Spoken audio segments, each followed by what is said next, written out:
Your name. And Meir it was. What do you remember about your home in Vienna? Because you were there and through what year? I was there till 1940. So you were how old when you left Vienna? 12. 12. Okay, so you were there long enough to know Well, what life was like. I was living as a free child until 1938 when the annexation of Austria by Germany took place. Hmm.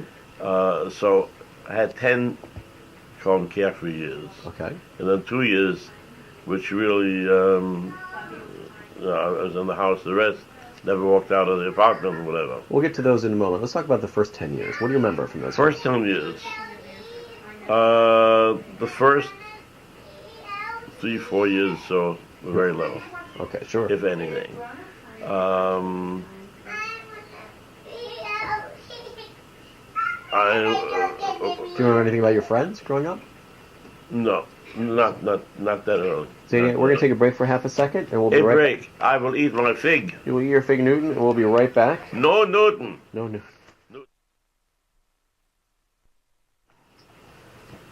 And we're back. Okay. You were talking about your neighborhood growing up as a little boy. What do you remember?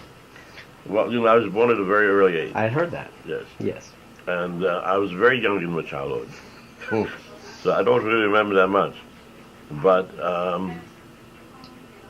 I know in Vienna, the school system was, you started first grade, I think at the age of 6, and with 4 years of elementary grades, 6 to 10, and then you entered Hauptschule, high school, from 10 to 14, and then you were through. Okay. And then you went to work. Right. Unless you were more of a studious student and went to the university, whatever. My sister went to the university. I think she was the only one of us who did. And she was in the university until the Anschluss took place. First, I remember when I was 6, I probably started in public school. And of course... Not the Cheder? No. And of course, Vienna was a very Catholic city. The Catholic icons and pictures were practically every street corner. And on their fast day, festival days, they paraded through the streets with the priests and the incense and everything else. Maybe kids would chase after them, very interesting. But because it was a very Christian city, the Jews didn't fare too well. And there was a lot of anti-Semitism. I don't know that I experienced much of that as a kid. My brother Hesh did. Or at least he says he did. I don't remember that one. Does he say what he remembers? I saw a short film, and He talks about it? he talks about but no specifics. Okay. I don't remember particularly. The only thing I remember, I went 1 year in the public school, and I was in first grade, and the principal, the Oberlehrer, the principal, was very kind to me. Took me to his knee and all that. And I got good grades and so forth.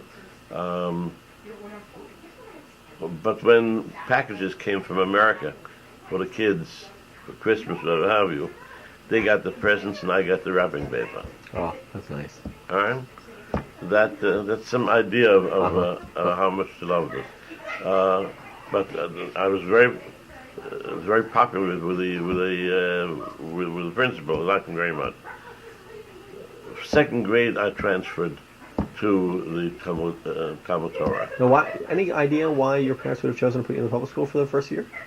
As opposed It to was Talmud in the Torah? neighborhood, it was close, I was a little kid, Okay. Talmud Torah was what we have as today as a day school. Half day general instruction, half day Hebrew instruction. I'm sorry, before you get there, do you remember other Jewish kids at all in your public school? No, I don't remember. You don't remember? Okay. I don't remember. There may have been, I just don't remember. Okay. Talmud Torah. We lived in a small apartment. You've seen the apartment. And we were very, very poor. People say poor church mice, but we were poor synagogue mice, the poorer. My father worked very hard to eke out a living for his family. He worked as what you call Glasermeister. English closest to dysglacier, but today glaciers are people who travel around with trucks with panes of glass strapped on the sides, plate glass, none of that stuff. In our apartment, in a little spare room that we had, he had his workshop with lots of glass, and he would repair windows that were broken in people's homes. In Vienna, windows were all French windows, which means they swung out. If a gust of wind would catch them, bang, the window would shatter, and he would repair that. That wasn't an easy malacha. It was very hard. But I never heard him complain a day in his life. So life was not easy for him. He eked out a living for his family, but we kids never felt it. Our home was rich. If I wanted a chocolate bar, it was always 5 pennies to buy a chocolate bar with. If the school wanted some money for some project or something, it was provided. But didn't your father also at some point in time fix umbrellas, I tend to remember? Not in Vienna. Not in Vienna. Oh, that's when he came to America. Mm-hmm. Oh, we'll get to that later. Okay. Yeah. The only other thing he did, he sold some glassware, not too much of it, cylinders for oil lamps and things like that. It's hard to imagine that was enough to make a parnassa doing something like that.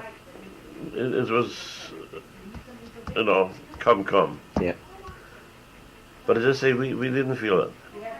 We never were concerned about about food. There was always food in the house. 7 mouths to feed at that. Yeah, there was always food in the house. I don't know how many times my parents went hungry so the kids should have something to eat, but there was always food in the house. And as I said, if you needed 5 groschen to go buy a candy bar or something, no problem. You asked about friends. In the early years, I don't remember from friends. But later, when I was probably in school already, 6 years old, 7 years old, so forth, we had a lot of friends, the Jewish kids from the neighborhood or from school. And it was funny, ours was a poor house, but our house was always filled with kids from the neighborhood. Everybody came to our house to play. And there was always something for them to nosh or something. And what was school like for you? Do you remember anything about school? Oh, I loved school. In the first year, as I said, in the public school, we studied, of course, the German language, and we studied reading and writing, and arithmetic, and so forth. And I usually scored, the grades were between 1 and 4, 1 being the highest. I usually scored 1s and 2s, mostly 1. So that was pretty good. And Limudei Kodesh, what do you remember about those? Well, let me tell you though, my brother Leo used to get upside down chairs, a lot of 4s. He was those students. Ah, okay. He was those students. And you all went to the same school, I would imagine, the Talmud Torah. I don't remember Leo going to Talmud Torah. It's not funny, I just don't remember. Hesh did. I don't remember where Leo went. Hesh was 2 years older than you? Hesh was 3 years older than me. And Leah, I wouldn't remember anyhow because he was born in 23, so he was 5 years older than me. And so when I started the first grade in elementary, he was already in high school. Yeah, it would have been just... Dad, we're going to take a break again for a second. I apologize. We'll be right back. You asked me about Limud Kodesh. Yes. I don't really remember that much. We learned the basics, reading and Hebrew reading and writing, and davening, and the holidays, and a little Chumash Rashi, advance from one grade to the next. A very strong emphasis on Eretz Yisrael. Really? Zionist. Very Zionist. Very Zionist. Still is the school. Well, the school you opened, I guess it does. Herzl lived around the corner from there. Well, that I didn't know at the time. But a very strong Zionist feeling, and a strong feeling of Yiddishkeit in general. And I remember, for example, Mishnichnas Odom Abim B'Simcha, before Purim, we would have contests for the best posters, Mishnichnas posters. And those were things that we were very proud of doing. Decorations for all the Yom Tov and all that. The school's very colorful. It's a small school, intimate, very... so how many kids would be in class typically, you'd think? I don't remember, but... Small. Small, it was very, very friendly, very intimate. The guy who was the headmaster, as a matter of fact, managed to survive and immigrate to the United States. I think my sister saw him in New York. But there was... Now, in addition to... Have a drink of water. Yes. I'll tell you what, you ask Bobby and she'll help you, okay? Thank you. Boy, you get in the parade today. In addition to Talmud Torah, of course, when we came home, we went to Cheder. Cheder was in a small... Oh, sorry, Talmud Torah was from what hour to what hour? I don't remember more, but in general, school would start at 8 in the morning and finish around 2 or so in the afternoon. That was a full day, and then Cheder afterwards. Cheder would be 4 in the afternoon and 5 and whatever. And what would you do in Cheder? Cheder, we learned, what, in addition to what we did there, maybe we learned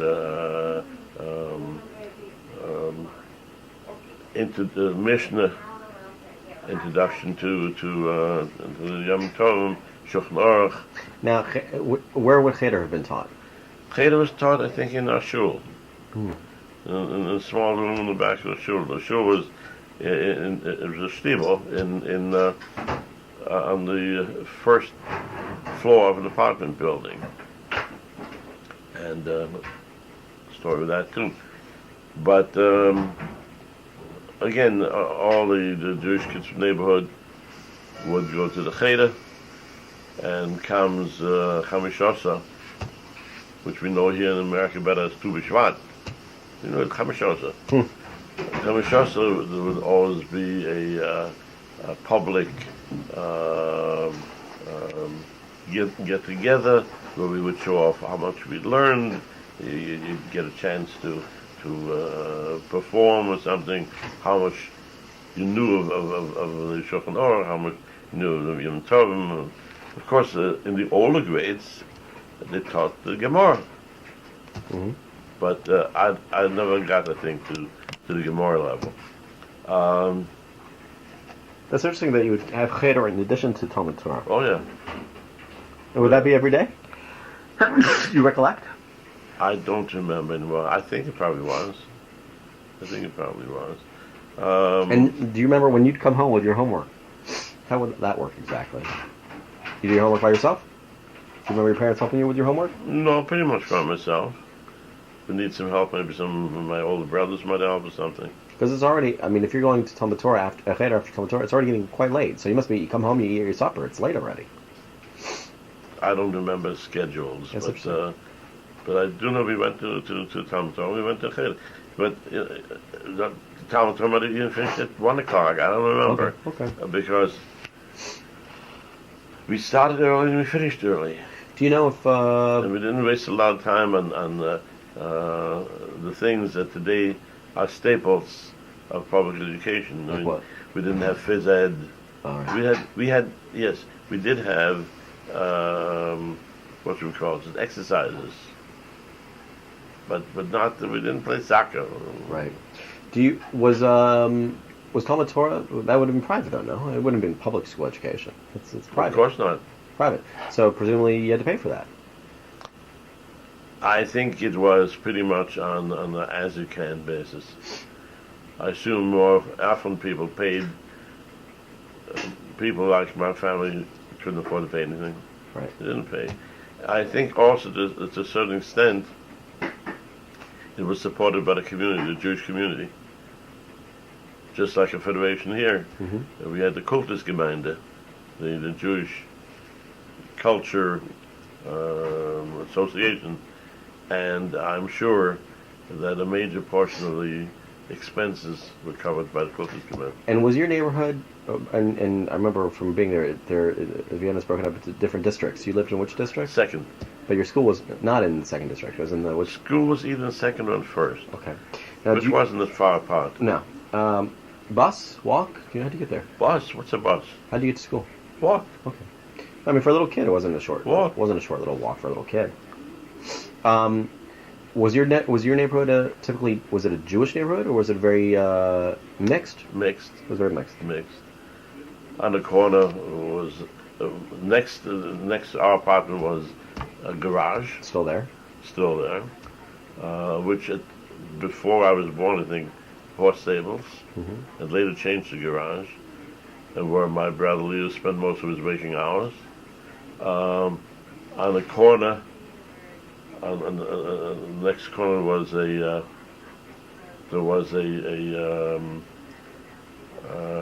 tavern. Mm-hmm. I remember when I was a young kid with a bucket to buy a bucket of beer from my father. Yeah. Your father would have you buy a bucket of beer from? Yeah. In buckets? Well, not a bucket, a bottle. Not a bottle either. Pint. What? What? A container, I don't know. Of beer? Yeah. Your father? Yeah. All right. My father drank beer once in a while. Okay. Shul for shooters, whatever. Okay. Well, it was very cultural back then. Yeah, but this was for Goyish, yeah. The pub. I came in, people looked probably, what the hell, I was this high. A little picture coming in here. And there was no concern in Vienna about selling underage minors, And you're also, I don't want to make any assumptions, you're walking around with kippah then, yes? Or no. Baseball cap? No, berets probably. Berets. Okay. Tzitzis hanging out? Never. No. Never. I had my Abercampus probably tucked inside. Okay. But no, never hanging. I never saw anybody hanging out tzitzis until the last 10, 15 years here in the States. It just wasn't done. Mm-hmm. And so, were you obviously Jewish to people in the neighborhood? Would they have known? I don't know how obviously. Yeah, I suppose so. Why? What would have set you apart? We acted differently. Maybe we looked. Maybe we were dressed differently. I don't know. Okay, knickers. I would think no. At one time, knickers were in vague. Short pants were in vague. Well, that was everybody. That wasn't just the Jewish kids. Yeah. But okay, so that's so the tavern and the garage. What else do you remember from your neighborhood? On the other corner there was a grocery store, which is owned by the same people owned the garage. And the Leo was in both places. He got himself into the house to daven a quick mincha and run out again. In park? Do you remember a park in the neighborhood? Well, just a little round knoll on the way that led to my public school. Mm-hmm. Which seemed like such a big park at the time to me, and I saw it in '76. It was a nothing, and it was a circular thing, circular street going around it. I remember there was a conditorei, a bakery, and a candy store on there on the way to school, and we would go in sometimes and buy a nickel's worth of candy, something.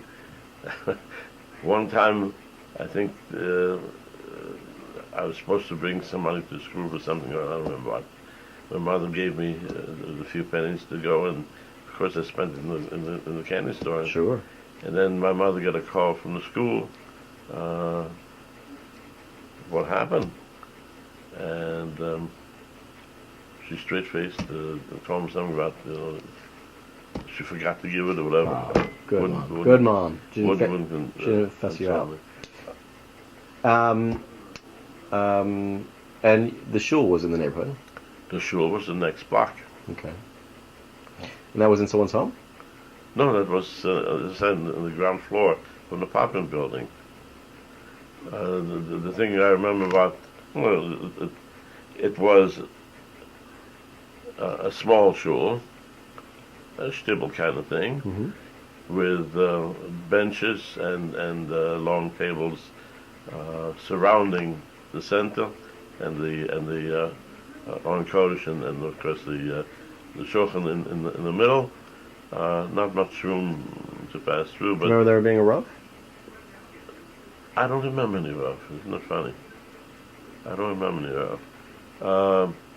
But I do remember for Shavuos how we decorated the shulchan with branches and made almost like a chuppah over the shulchan with branches. What nusach did you daven in the shul? When what? What nusach would you have done in the shul? Nusach Sfard? Absolutely. Oh, sure. This was a Galiciana shtetl, you know. My father, Olashalom, was there morning and night, every day. Yeah? Every day. Minyan man. Always. Never missed a day. He was no great scholar, but he was a Yiddish neshama. He loved Yiddishkeit. He didn't daven for the Omid except for a yortzeit, and then I think he was shaking in his boots when he davened. But he wouldn't miss a minyan. And in the house we didn't have many books, but he had a set of Chamoshim and a Shulchan Aruch and Tzedurim, that sort of thing. No question about that. What was Shabbos like in your home, and Yontif in your home, growing up? I don't remember too much. We'd come home from shul Erev Shabbos and make before the motzi, we'd sing the necessary things, including You remember Father singing Shalom Aleichem in the home? Oh yeah. Friday night? Yeah. Eshes Chayil? No. No. Shalom Aleichem. But and then of course Zmirs, no question, Zmirs and yeah. The bench. Oh, absolutely. Participatory, or you just remember your father singing by himself? Oh, we all joined in. I remember the two big things I remember in Davim. Pesach, the table would be moved close to the bed, and it was a real hesed bed. Ah, right. The father would say, because ordinarily he would not have. No, that was in the middle of the room, and just he led us to the Seder and so forth, which was very nice. And of course, Sukkot was special. Why? Because we built a sukkah in a courtyard. I say we. My father built a sukkah in a courtyard. We kids patched it around to help. I don't know if we were more help or more nuisance, but we patched it around. Again, he had no money. And those days, eggs came crated in huge wooden crates. On that circle, going to school, where the candy store was, there was also an egg merchant. My father would get the crates from the egg merchant. They'd take them apart, and from those slats, he built a sukkah. And it was stored during the year in behind, there was a closed-off walk to the back of the house. From those slats, he also built tables and benches. These were heavy boards, around thin little things. And he would, a number of people would chip in, and they'd buy schach from the goyim. The guy would come up with his horse and wagon and deliver a bunch of bundles of pine, and that's what was used for schach, and it smelled delicious. Mm-hmm. It had an aroma. Sukkah was big enough. Probably about 20, 30 people at a time. Wow. It was a big sukkah. Yeah, it was a big sukkah. And the neighborhood people would come to use the sukkah, and they'd bring their food in pots and pans, whatever have you, brought their own food.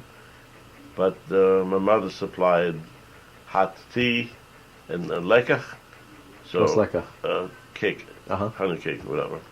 So sukkah was a beautiful thing.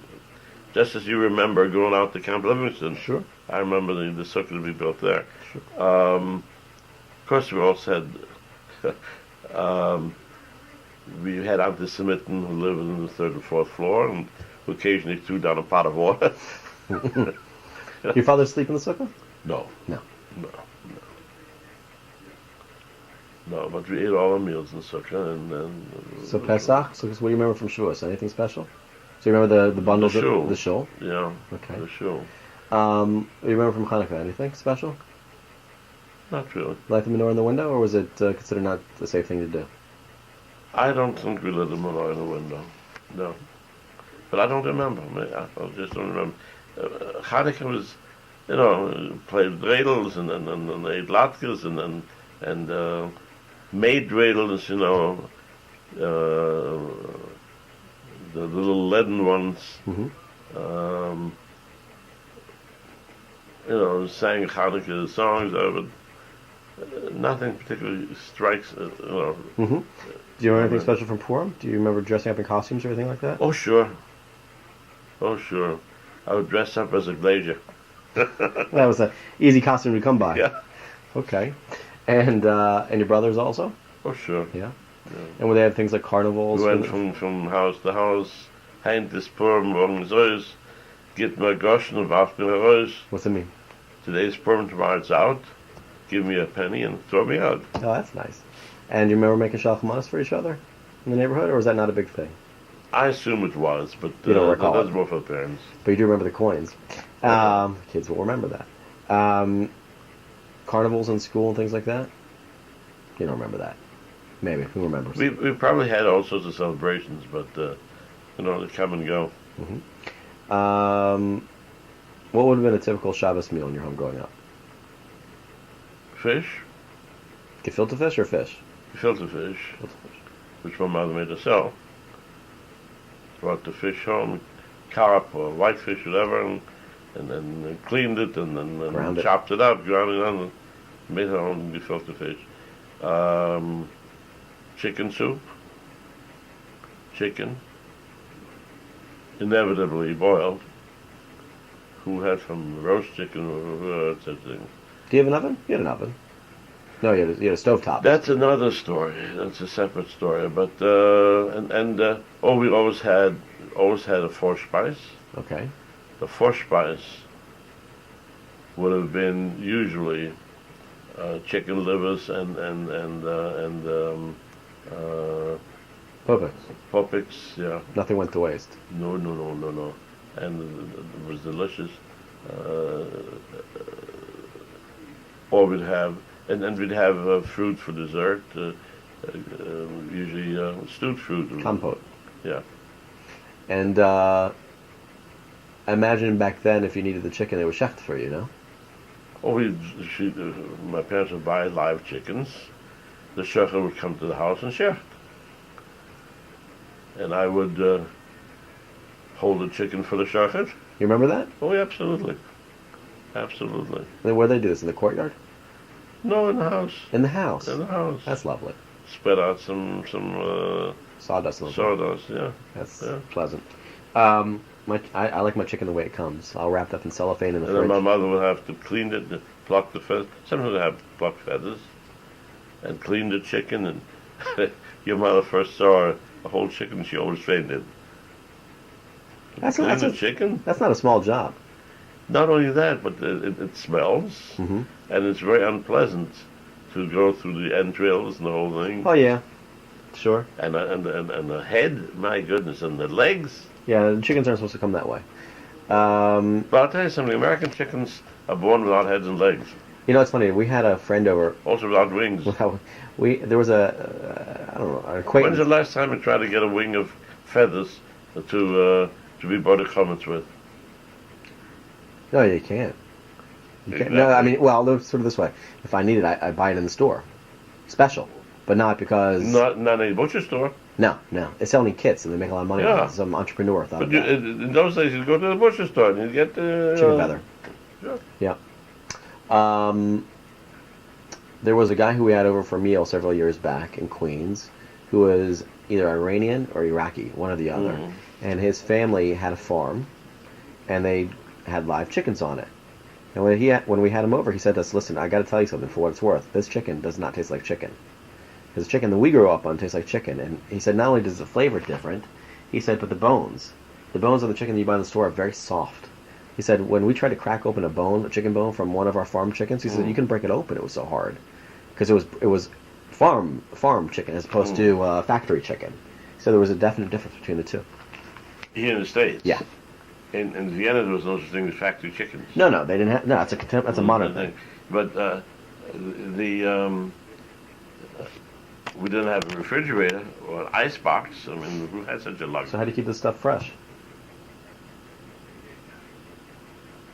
There was a butcher store, kosher butcher store, in our building.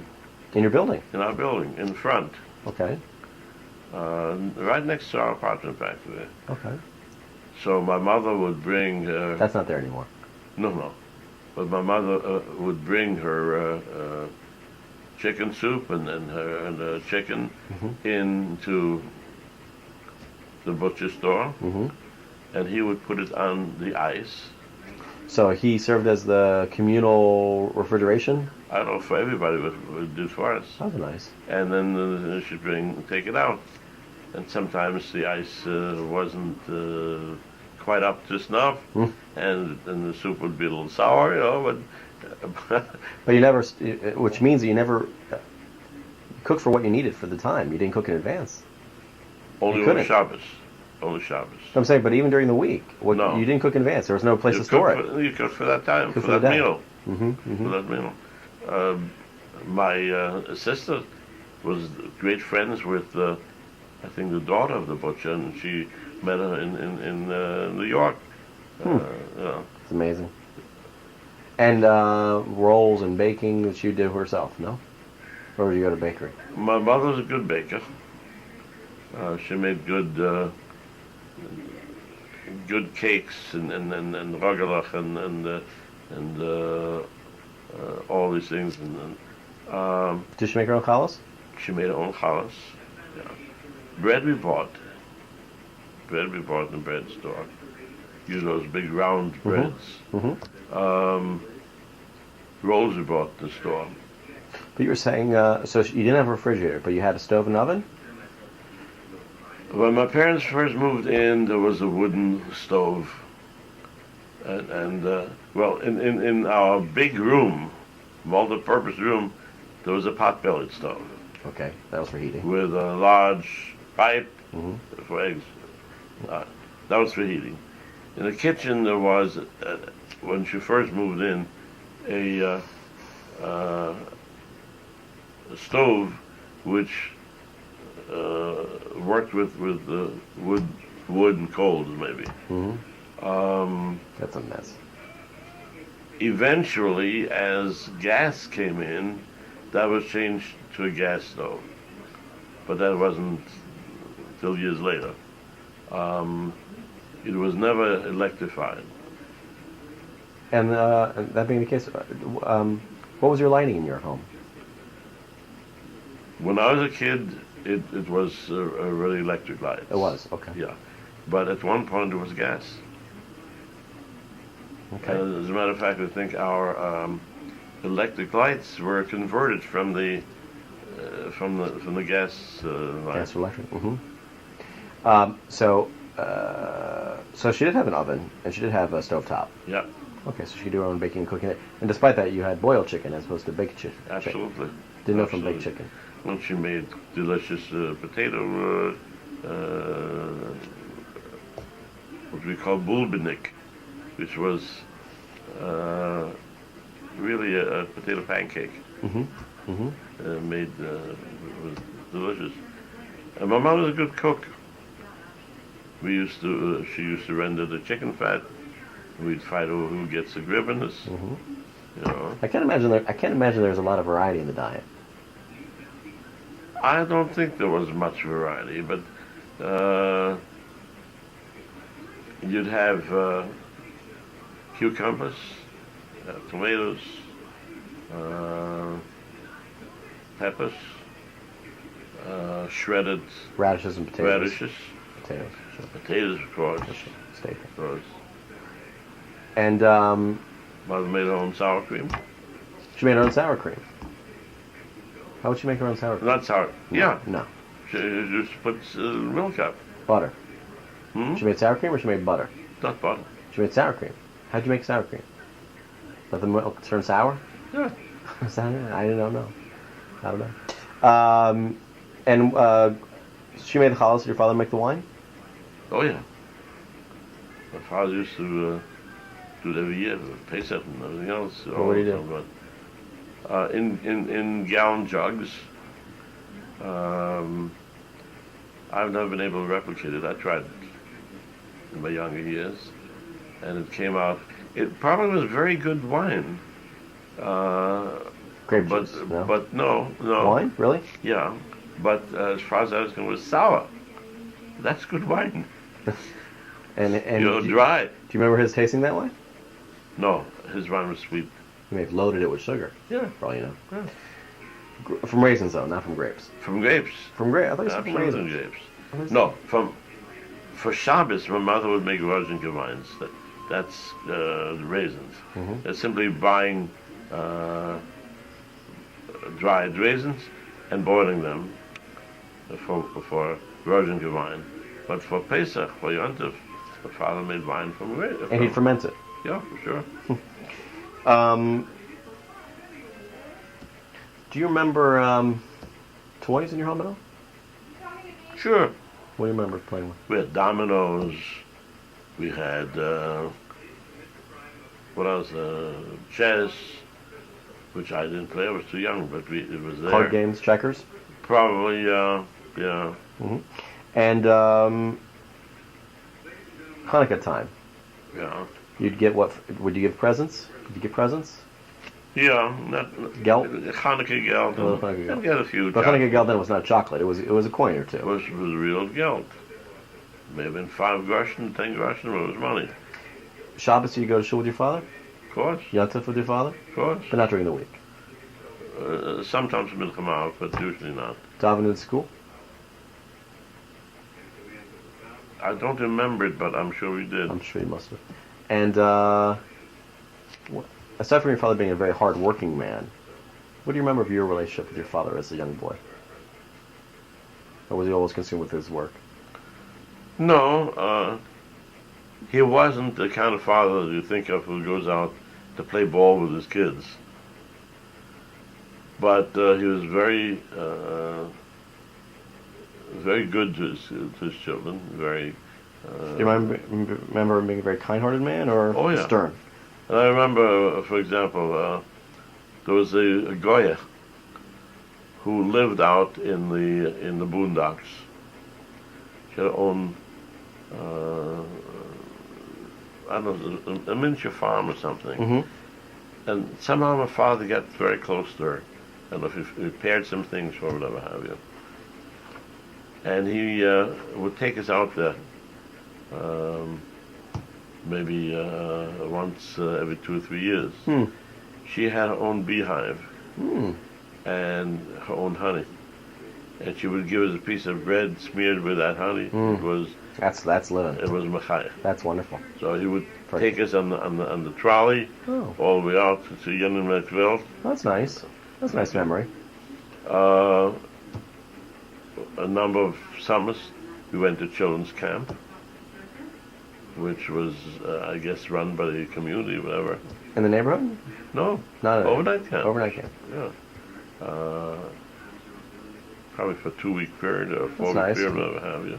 It was very nice.